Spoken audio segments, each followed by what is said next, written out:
কাশ্মীরের পেহেলগামে ভয়াবহ বন্দুকধারী হামলায় ২৬ জন নিহত হওয়ার পর দক্ষিণ এশিয়ার দুই চিরবৈরী প্রতিবেশী ভারত ও পাকিস্তানের মধ্যে উত্তেজনা চরমে পৌঁছেছে।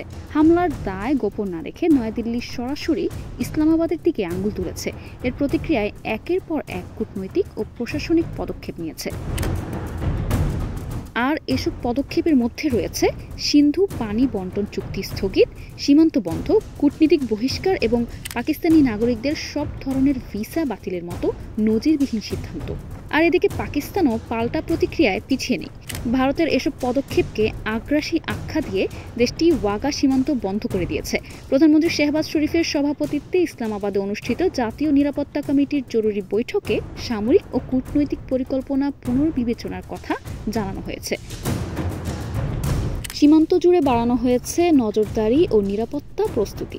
বর্তমান পরিস্থিতি দেখে অনেকেই ১৯৯৯ সালের কার্গিল যুদ্ধ বা ২০০১ সালের পার্লামেন্ট হামলার পর ভারতের অপারেশন পরাক্রম এর সময়কার টানাপোড়েনের কথা স্মরণ করছেন। এবার সীমান্তে সেনা সমাবেশ, যুদ্ধমঞ্চে কূটনৈতিক সরণি ও পরোক্ষ সংঘাতের ইঙ্গিত স্পষ্ট হয়ে উঠেছে। কাশ্মীরের বিচ্ছিন্নতাবাদী তৎপরতা ও সন্ত্রাসবাদকে কেন্দ্র করে ফের অস্থিরতা ছড়িয়ে পড়ার আশঙ্কা করছেন বিশ্লেষকরা। সবচেয়ে উদ্বেগজনক বিষয় হলো উভয় দেশই পারমাণবিক অস্ত্রসজ্জিত। যদিও এখন পর্যন্ত কোনো পক্ষই পরমাণু যুদ্ধের হুমকি প্রকাশ্যে দেয়নি, তবুও উত্তেজনার এই ধারা অব্যাহত থাকলে ভুল হিসাব কিংবা অতিরিক্ত আত্মবিশ্বাসী সিদ্ধান্ত যে কোনো মুহূর্তে ভয়াবহ পরিণতির দিকে নিয়ে যেতে পারে।